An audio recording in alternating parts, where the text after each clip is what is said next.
Hey, it looks like I'm live. There's Fred up on the hay bale there. So what I thought I'd do today is give you a bit of a history of the Ark, which is right here.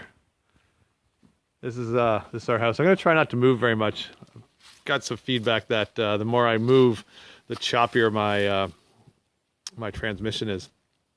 So anyway, let's see what we can do here to. There we go. Turn things around. All right, so no followers, nothing new there. But I'm gonna get started anyhow, just in case people are watching on the review or replay, or somebody's watching on their computer. So my name is Mike Caldwell, and I own and operate the Ark. And in 1999, in 2000, 2001, I was a helicopter paramedic. I actually opened the air ambulance base in Ottawa. I was a paramedic in Colorado. I did my training down there. And I also got a master's degree in management while I was there. So when I came back to Canada, when I came back to Ottawa, I was basically recruited to start a brand new air ambulance service. That was a joint cooperation between Canadian Helicopters. They provided the helicopter, and then Sunnybrook Hospital provided the medical service. And I was responsible for getting the Ottawa base open, the London base open, the Kenora base open, and the Moosonee base opened. So that's what I was doing, like I say, 1999, 2000, 2001. Then I had the opportunity to fall off a 30-foot cliff, and I broke my arm and my leg and my back, and that gave me an opportunity to look for other opportunities. So I sold my house, I sold my cottage, and I moved into this structure, which at the time was just a sawmill. It was a 30 feet wide by 100 foot long, abandoned sawmill with just weeds and debris all around. And my dream, my goal, my vision was to turn it into my home, but not only my home, but the place where I would do business. So at the time, the economy was booming in Ottawa. It was there's a lot of people spending a lot of money on corporate team building events.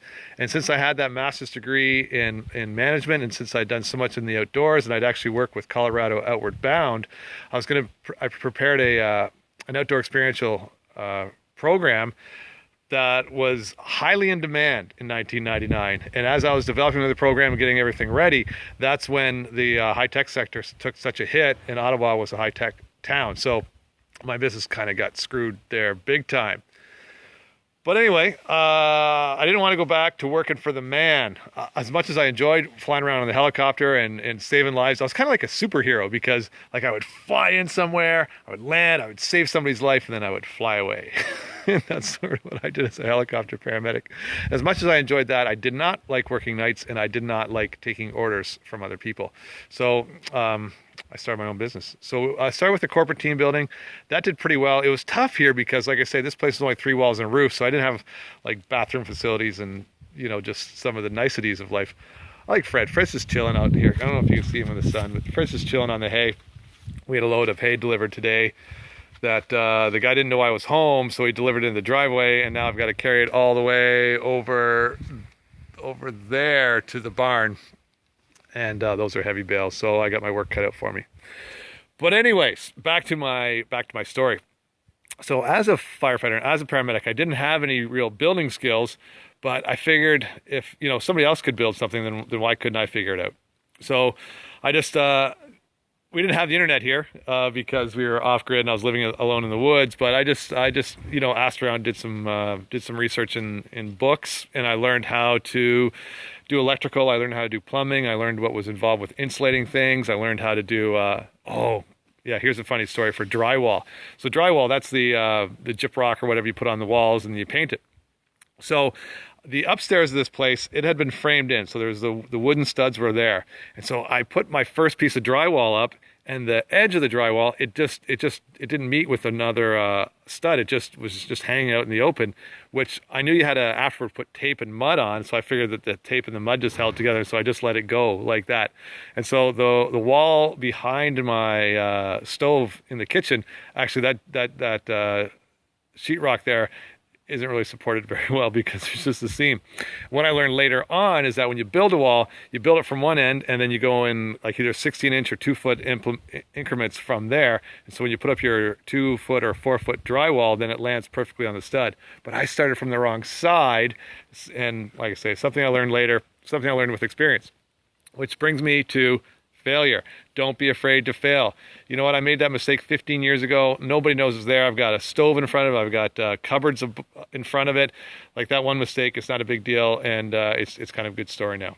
So anyway, so many people don't want to try stuff because they don't know how. They don't know how to do it, and they're afraid, oh, what if I do it and I do it wrong? Well, what if you do? You do it wrong, then, try again, do it better the next time. And so that's basically how it went. I just, I really screwed up that first wall. And then I think I mentioned it to somebody. I don't know how I found out, but I was lucky I found out, and I didn't build the whole house that way. But I found out how to put up drywall. And then from there it went good. And then the taping, the mudding, the more I did it, the better I got. It went faster. Oh, that's Jazzy. She's down here. And she wants me to throw her ball for her. So I'll do that and make her happy. But anyway, so that was it. And maybe I'll post some pictures on Twitter. So follow me at Vear, VEAR2 Success. And I'll post some of the old school pictures of what the ark looked like before it was finished. And I don't know who's watching me. Can I see who's watching me? Or is that just me? Looks like it's just me. I suck. I have no followers. Anyway, so because I have no followers, I'm going to keep this one short.